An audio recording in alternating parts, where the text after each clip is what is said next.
second part of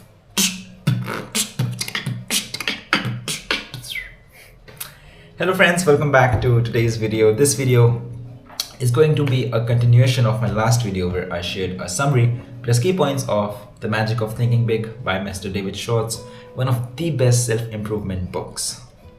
I shared 5 points in the last video, and in today's video I'll be sharing 5 more points and will be completing the summary of this book.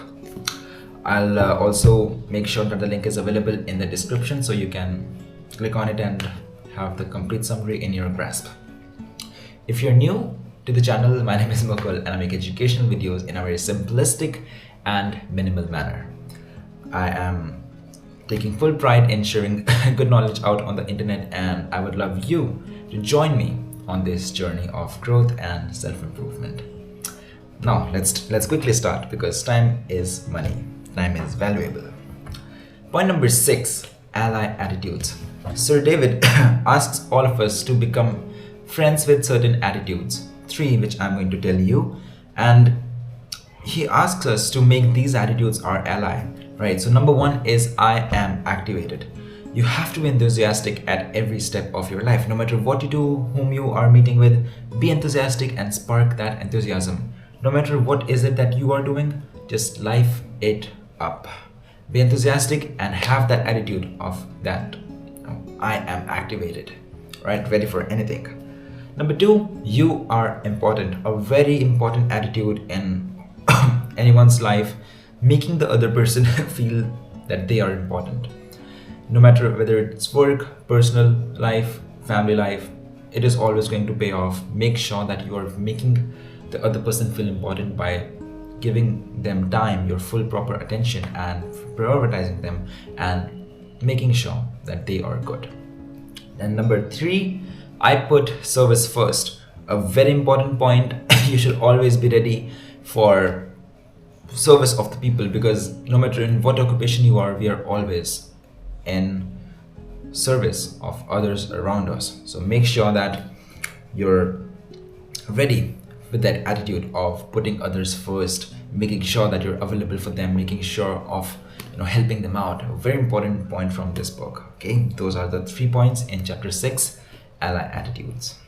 Point number 7, thinking right towards people. Number 1, be likable. It takes a big man to extend his hand in a new setting and be like, hi, I'm Mukul, good to see you. Always be that person, always be that big man or big woman who introduces themselves. All right, spark that confidence, strike that chord and make that charismatic first impression. Always be likable, showcase good values, good qualities, and make sure that you are nice, coming off as bold and likable. Number 2, others got a right to be different. A very important point I'm telling you. This was transformation for me personally. Others have a right to be different. It's as simple as that. If I like to read books and somebody else is not into reading books, I should not judge him or her by their habits. It's totally fine. We all are meant to be different, and they have a right to be different. And as human beings, as individuals, it's our responsibility to respect each other's differences. Make sure that you are not disrespecting anyone because they're different from what you want or from what you like or dislike. Okay. Number 3 from this book, finding qualities to admire in a person. A very important point. Oftentimes we find ourselves thinking or speaking something negative about other person. Do not do that, because it's a dead game. It's a ripple effect. If you just give yourself one negative reason about a person, it is going to give you more and more ideas and ways to think negatively about a person, and vice versa. Just ask yourself that, okay, what is that one quality about this person that I like? Boom, it is going to give you 2, 3 more, and so on. That's how you create positive interchange of energy, and that's how you become a version of yourself who likes everybody around them, because you're always asking for positive reasons to like a person, right? You're always looking for positivity in each other, and that helps a lot to transform your relationships with everyone around you. Very important. All right, chapter number 8 from this book, turning defeat into victory. No matter at which step of your life you are in or you are at, you are going to face certain setbacks, failures, and defeats.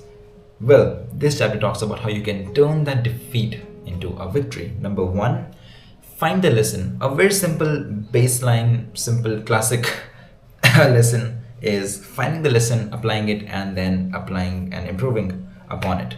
So if you made a mistake, if you are dealing with a setback, just try to find the lesson, try to zoom in on what went wrong. Find the lesson, learn what went wrong, and then improvise it in the next step, and then look back at your defeat and smile. A very simple point, yet very effective if used correctly, which I do personally, I've been doing it on a regular basis. Every weekly, I have a proper weekly designing system, where I am looking back on the mistakes that I've made in these past 7 days, and then applying those lessons in the next weeks, and that's how I'm improving week by week.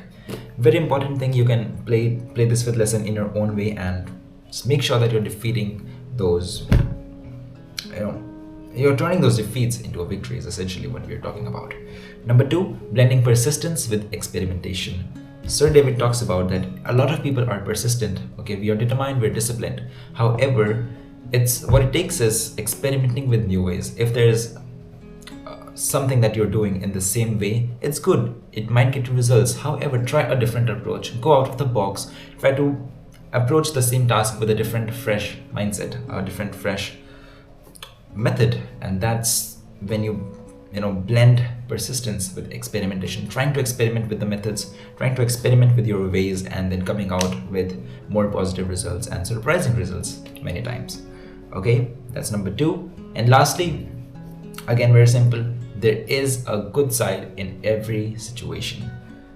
Very simple, yet very profound. Again, no matter in which situation you are, if it's not going good for you, do not worry, because it is good for somebody else. So just make sure that you're seeing the situation from all angles, because there indeed is a good side, and you must focus on it in order to have an optimistic mindset. Number 9 from this book, chapter number 9, is talking about getting that action habit. Number 1, ideas alone would not bring success. We must act upon them. Oftentimes we do come across transformational ideas, but they all die because we just keep them in that box of ideas only. What Mr. David Schwartz talks about is we must capitalize on those ideas, take actions immediately, go all out to make those ideas, turning them into reality. Okay, just make them true. That's what it's all about. Ideas alone would not bring success unless and until you work upon them, right? Number 2, do not wait for the spirit to move you. Dig in, go all in, and move the spirit. Oftentimes we do find ourselves in a slouchy manner, where our energies are not at the best, and we do feel ourselves sinking. It's fine. What matters is, are we getting the work done or not? So no matter how you feel, keep the emotions aside. And this chapter talks about how you can do it, how like the importance of putting your emotions aside and then getting back to work. Just get that action habit. Do not rely too much on your emotions, because emotions always change. However, work needs to be done at all times. So that's how you do it. Put the emotion aside, dig in, and move the spirit. Number 3, seize the initiative. If there is something, some points, some methods that you genuinely believe can transform and improve life of you and others around you, it could be anywhere, in college, in your corporation, work, in your family, in the relationship. If there's some ideas that you have that can improvise the situation, be a crusader for it. Go all out, seize the initiative, be the first one to recommend it to higher authorities, to your boss, to your partner, to your family members, to be the first one to make those positive changes, because a person is always looked up to who suggests good ways to do anything. A person is always respected, right? So that respect comes from there. So you must make sure that if there is something that you think can be done in a better way, go all out, seize the initiative, take the initiative, and become a crusader for it. Okay, crusade for it, right? And lastly, think in terms of now. Do not think about we'll do this later and later and later. Right now, what is it right now that you can take? And like, what is the action that you can take right now in order to do certain thing or achieve a certain goal?